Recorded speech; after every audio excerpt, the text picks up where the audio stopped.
Hello everyone, welcome back to my channel Education. আজি মই তোমালোকক পঢ়াবলৈ লৈছো সপ্তম শ্ৰেণীৰ অৰ্থাৎ ক্লাছ 7 ৰ হিন্দীৰ 8ৱা পাঠ যিটোৰ নাম হৈছে ওনাম। এইটো মই অসমীয়া ভাঙনি কৰিও দিম আৰু প্ৰশ্ন উত্তৰসমূহ তোমালোকৰ লগত আলোচনা কৰিম। গতিকে বলাচোন আমি ভিডিওটো আৰম্ভ কৰো। পাঠটিৰ নাম হৈছে ওনাম। ওনাম হৈছে এটা উৎসৱ। কৰ উৎসৱ, কাৰ উৎসৱ এই পাঠটিত কোৱা হ'ব।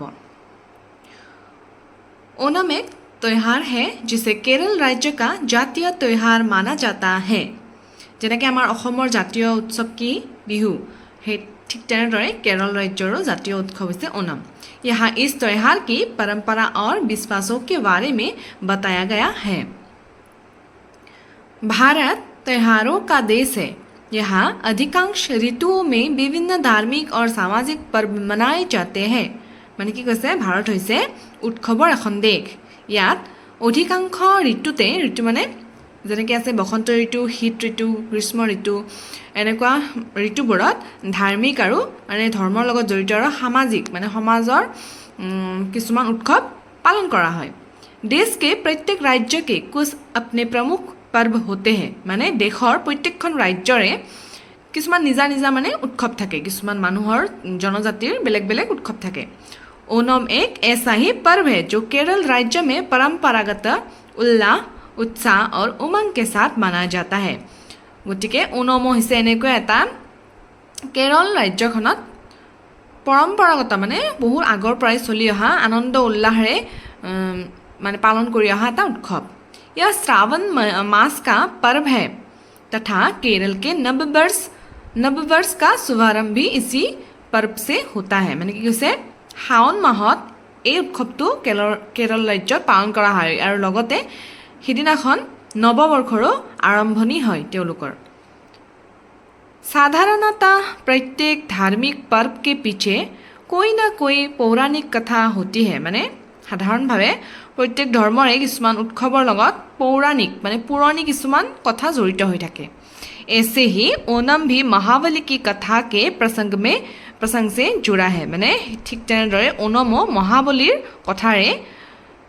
কথাৰ লগত জড়িত হৈ আছে। श्रीमद् भागवत के अनुसार प्राचीन काल में महाबली नाम का एक अत्यधिक पराक्रमी सम्राट था। श्रीमद् भागवत गीतार মানে ভাগৱত গীতাত আছে প্ৰাচীন কালত মানে পুৰণি কালত মহাবলী নামৰ অত্যাধিক পৰাক্ৰমী এজন ৰজা আছিল। जिन्हें अपनी धर्मशीलता और दानशीलता पर बहुत ही घमंड था। মানে যিজনক নিজৰ ধৰ্মশীলতা মানে তেওঁৱে ভাবিছিল মানে তেওঁৱে বহুত ধৰ্ম কৰে, দানশীলতা মানে যোনে তেওঁৱে বহুত দান কৰিব পাৰে সেইটোৰ ওপৰত তেওঁৰ কি আছিল অহংকাৰ আছিল। वे सोचते थे कि मुझसे बड़ा दानवीर इस धरती पर कोई नहीं है। মানে তেওঁ নিজকে ভাবিছিল যে মোৰকে ডাঙৰ আৰু এই পৃথিৱীত কোনো ডাঙৰ নাই। ধৰতি মানে পৃথিৱীক বুজাইছে, দানবীৰ মানে যোনে দান কৰে মানুহক দি ভাল পায়, মোতকে দানীবান আৰু এই পৃথিৱীত কোনোই নাই, তেওঁলোকে মানে অহংকাৰ কৰিছিল নিজক লৈ। यह बात जब देवताओं ने सुनी तो राजा के इसी अहम को तोड़ने के लिए भगवान विष्णु ने स्वयं वामन अवतार लिया। যেতিয়া এই অহংকাৰৰ কথা দেৱতাসকলে আমাৰ গম পালে তেতিয়া কি কৰিলে আমাৰ ভগৱান বিষ্ণুৱে তেওঁক মানে এটা পৰীক্ষা হিচাপত ল'বৰ বাবে তেওঁ নিজে এটা কি ৰূপ ধাৰণ কৰিলে, বামন অৱতাৰ মানে বামনৰ ৰূপ এটা ধাৰণ কৰিলে। महाबली परम शक्तिशाली और महादानी थे। মানে ৰজাজনৰ কথা কৈছে, তেওঁ বহুত শক্তিশালী আৰু বহুত দানী আছিল। जिस समय वामन भगवान महाबली के द्वार पर आए तो महाराज महाबली के यहाँ एक विशाल यज्ञ चल रहा था। মানে যেতিয়া ভগৱান বিষ্ণুৱে সেই ৰূপটো ধাৰণ কৰি বামন অৱতাৰ ধৰি মানে মহাৰাজৰ তাত আহিছিল তেতিয়া কি চলি আছিল, এখন ডাঙৰ বিশাল মানে যজ্ঞ চলি আছিল। তেতিয়া भिक्षा के लिए श्री विष्णु के वामन अवतार ने आवाज लगाई। তেতিয়া ভগৱান বিষ্ণু যে ৰূপটো ধাৰণ কৰিছিল সেই ৰূপটো ধাৰণ কৰি তেওঁ মানে ভিক্ষাৰ কাৰণে মাত লগাইছে ৰাজাক। आवाज सुनकर महाराज महाबली स्वयं बाहर आए और बोले। তেতিয়া সেই মানে কথাখিনি শুনা পায়, তেতিয়া আৱাজ মানে মাতিছে ভিক্ষাৰ কাৰণে, শুনা পায় ৰজাই শুনা পায় বাহিৰলৈ ওলাই আহিছে আৰু কৈছে, महात्मा आप अपनी इच्छा से जो कुछ मांगेंगे मैं आपको वह सब दूंगा। তেতিয়া ৰজাই কৈছে যে আপুনি আপোনাৰ নিজৰ ইচ্ছাত যিয়ে খুজি লয় মই তাকে সকলোবোৰ আপোনাক দি দিম। बामन ने तपस्या के लिए 3 पग भूमि मांगी। তেতিয়া ভগৱানে কি কৰিছে তেওঁ তপস্যা কৰিবৰ কাৰণে মাটি খুজিছে। 3 पग माटी মানে 3 बीघा माटी खुजिसे। यह सुनकर महाबली ने उपहास के रूप में अपनी स्वीकृति दे दी। মানে তেওঁ এইখিনি কথা ৰজাই শুনি আনন্দতে তেওঁ এইটো হ'ব বুলি কৈ দিলে, স্বীকৃতি দি মানে দিম বুলি কৈ দিলে। पल भर में ही 52 अवतार ने अपना विराट रूप धारण कर लिया। আৰু লগে লগে ভগৱানে কি কৰিলে নিজৰ আচল ৰূপটো সেই ৰজাৰ সন্মুখত ধাৰণ কৰিলে, আহি গ'ল, আচল অৱতাৰত আহি গ'ল তেওঁ। पहले कदम में धरती को, दूसरे में आकाश को नाप कर तीसरे कदम के लिए आगे कदम बढ़ाया ही था कि महाबली ने अपने सिर को प्रस्तुत कर दिया। प्रथम खोजटुत মানে धरती মানে ইয়াত কি বুজিছে, ধৰতী মানে পৃথিৱীক বুজাইছে। প্ৰথম খোজটোত পৃথিৱীখনৰ আগবঢ়াইছে। দুসৰে মে আকাশ কো নাপ কৰ, গোটেই আকাশখন মানে জুখি লৈছে। তিসৰে কদম কে লিয়ে আগে কদম বঢ়ায়। আৰু 3 নম্বৰটো খোজ দিয়াৰ আগতেই মহাবলীয়ে তেওঁৰ নিজৰ মানে মূৰটো তেওঁৰ সন্মুখত দি দিছে, মানে আগুৱাই দিছে। सिर মানে मूर्टर कथा कैसे। इस पर भगवान विष्णु प्रसन्न होकर उन्हें पाताल लोक भेज दिया। और তেতিয়া কি কৰিলে ভগৱান বিষ্ণুৱে প্ৰসন্ন হৈ গ'ল তেওঁৰ ওপৰত। মানে তেওঁ লগে লগে দিম বুলি কৈছে ন, এজন বামন ভিক্ষাৰীক তেওঁতো মানে খোজাৰ লগে লগে দিম বুলি কৈছে, সেইকাৰণে তেওঁ কি কৰিলে প্ৰসন্ন হৈ গ'ল, খুব আনন্দিত হৈ গ'ল। আৰু কি কৰিলে মহাৰাজক পাতাললৈ পঠিয়াই দিলে। यह कथा सारे भारत में इसी प्रकार विख्यात है। और এই কথাটো গোটেই পৃথিৱীতে এনেদৰে বিখ্যাত আছে এতিয়াও। भगवान विष्णु राजा महाबली की दानवीरता से बहुत प्रसन्न हुए और वरदान मांगने के लिए कह दिया। তেতিয়া তেওঁকতো পাতাললৈ পঠাই দিলে আৰু ভগৱানো লগত গ'ল। তেতিয়া ভগৱানে আৰু কৈছে যে ভগৱানে মানে তেওঁৰ এই দানবীৰতাত খুব আনন্দিত হ'ল আৰু কৈছে যে তুমি বৰদান হিচাপে যি খুজিব লগা আছে খুজা। महाराज महाबली ने साल में एक बार अपनी प्रजा को देखने का वरदान मांगा। তেওঁকতো পাতালত লৈ গ'ল, গতিকে মহাৰাজে কি কৈছে মোক এটাই বৰদান লাগে যাতে মই বছৰত এবাৰ মোৰ প্ৰজাখিনিক মই চাব যাব পাৰোঁ। क्योंकि महाबली अपनी प्रजा से बहुत प्यार करते थे और उनकी सुख समृद्धि को ही राजा का कर्तव्य समझते थे। মানে ৰাজাই নিজৰ যিখিনি প্ৰজা আছিল খুব ভাল পাইছিল আৰু তেওঁ ভাবে যে তেওঁৰ সুখ সমৃদ্ধি তাতে আছে, তেওঁ যাতে প্ৰজাখিনিৰ প্ৰতি যিখিনি কৰ্তব্য সেইখিনি পালন কৰিলে তাতেই তেওঁৰ সুখ সমৃদ্ধি আছে। গতিকে সেইকাৰণে ৰজাই তেওঁক কি খুজিলে বৰদানত ভগৱানক যে বছৰত এবাৰ যাতে মই মোৰ প্ৰজাখিনিক চাব যাব পাৰোঁ। कहा जाता है कि तभी से महाबली प्रतिवर्ष अपनी प्रजा से मिलने केरल आते हैं और केरल के लोग उनके आगमन की खुशी में ओणम का त्यौहार मनाते हैं। মানে কোৱা হয় যেতিয়াই মহাবলী প্ৰতি বছৰত নিজৰ প্ৰজাসকলক কেৰল ৰাজ্যলৈ চাবলৈ আহে, তেওঁ আহাৰ আগমনতে এই ওণম উৎসৱটো পালন কৰা হয়। वे अपने घरों को सजाते हैं, মানে এতিয়াও সেই প্ৰথাটো চলিয়ে আছে, এতিয়াও মানে বিশ্বাস কৰা হয় যে মহাৰাজে আহে। वे अपने घरों को सजाते हैं, মানে তেওঁলোকে কেৰল ৰাজ্যবাসীয়ে কি কৰে ঘৰবোৰক তেওঁলোকৰ ঘৰবোৰক সজায়, ধুনীয়াকৈ সজায়। खुशियाँ मनाते हैं और रात को दीपक जलाते हैं, মানে আনন্দ কৰে আৰু ৰাতি दीपक মানে চাকি জ্বলায়। ओणम का त्यौहार 5 दिनों तक मनाए जाते हैं। ओणम উৎসৱটো 5 দিনলৈ পালন কৰা হয়। दूसरा दिन सबसे महत्वपूर्ण होता है, দ্বিতীয় দিনাখন খুবেই মহত্বপূৰ্ণ মানে দৰকাৰী। इसे तिरुओणम कहते हैं। दूसरे दिन तो की बोली कय तिरुओणम बोली कय। पहले दिन घरों की पुताई, झाड़ पोछ और आसपास की सफाई की जाती है, মানে প্ৰথম দিনাখন কি কৰা হয় ঘৰ সৰা মোচা, ওচৰ পাজৰৰ গোটেই মানে বেয়া বস্তুবোৰ সাফ কৰা হয়। তাৰপিছত रंग बिरंगे फूलों की सुंदर गोल मोल आकृतियाँ बनाई जाती, মানে ধুনীয়া ধুনীয়া ফুলবোৰেৰে কিছুমান আকৃতি বনোৱা হয়। बनाते हैं जिसे पुक्कलम कहते हैं। এই যে ফুলেৰে এইবিলাক সজায় এইবিলাকক কি বুলি কোৱা হয় पुक्कलम বুলি কোৱা হয়। पुक्कलम के पास दीपक रखकर देवता की पूजा भी की जाती है। पुक्कलम মানে যেটো আকৃতি দিয়া হয় ফুলেৰে সজায় এইবিলাক, সেইটো ভগৱানৰ ওচৰত ৰাখি তাক পূজা কৰে তেওঁলোকে। ओणम समृद्धि और उल्लास का पर्व है, মানে ओणम উৎসৱটো সমৃদ্ধি মানে মানুহৰ উন্নতি হোৱা আৰু এটা উল্লাস মানে আনন্দৰ উৎসৱ হয় यह परिवार मिलन और आपसी सहयोग का दिन भी है এইটো পৰিয়ালৰ মিলন আৰু आपसी सहयोग মানে ইজনে সিজনৰ সহায় কৰাৰো এটা দিন হয় इस अवसर पर सभी लोग नए वस्त्र पहनते हैं মানে এই উৎসৱটোত মানে এতিয়া যেতিয়া পালন কৰা হয় ওনম তেতিয়া সকলোৱে নতুন কাপোৰ পিন্ধে বস্ত্ৰ মানে কাপোৰ और एक दूसरे को प्रेम पूर्वक भेट देते हैं আৰু ইজনে সিজনক প্ৰেম মানে মৰমত আৰু मरमत की करे भेद देते भेद माने उपहार दिए इस दिन बच्चे पीले वस्त्र पहनते हैं पीले माने हालधिया रंग गतिके এই দিনাখন সৰুবোৰে সৰু ল'ৰা ছোৱালীবোৰে হালধিয়া কালাৰৰ কাপোৰ পিন্ধে इसी दिन प्रीति भोज भी दिए जाते हैं আৰু সেই দিনাখনে प्रीति भोज माने সৰু সুৰাকে অলপ চলপ খাবলৈও দিয়ে प्रतिदिन सादा भोजन खाने वाले केरलवासी ओणम के दिन 17 व्यंजनों का भोज तैयार करते हैं माने তেওঁলোকে কিন্তু সদায় এইবিলাক মানে নাখায় ইমান কিবা কিবি বস্তু নাখায় আৰু সাধাৰণভাৱে খায় কিন্তু ওণমৰ দিনাখন তেওঁলোকে বহুত ব্যঞ্জন বনায় আৰু इनमें खीर केले नमकीन वस्तुएं अचार पापड़ सांभर खिचड़ी दम्परी माने पकोड़े करी चावल आदि विशेष रूप से उल्लेखनीय है माने এই সকলোবোৰ বস্তু ওণমত মানে তেওঁলোকে খায় केरल में मुख्य रूप से धान नारियल और केले की खेती होती है সকলোৱে জানো केरल राज्यत नारिकल আৰু কলৰ কাৰণে বিখ্যাত হয় এইটোৱে কৈছে যে কেৰলত মুখ্য মানে ধান नारिकल আৰু কলৰ খেতি বেছিকৈ কৰা হয় इसलिए भोजन में भी अधिकतर इन्हीं का प्रयोग होता है মানে সেই কাৰণে খাদ্যবোৰতো বেছিভাগে এইকেইটাৰে বেছিকৈ প্ৰয়োগ হয় व्यवहार है केरल में केले के पत्तों पर भोजन करना बहुत पवित्र माना जाता है माने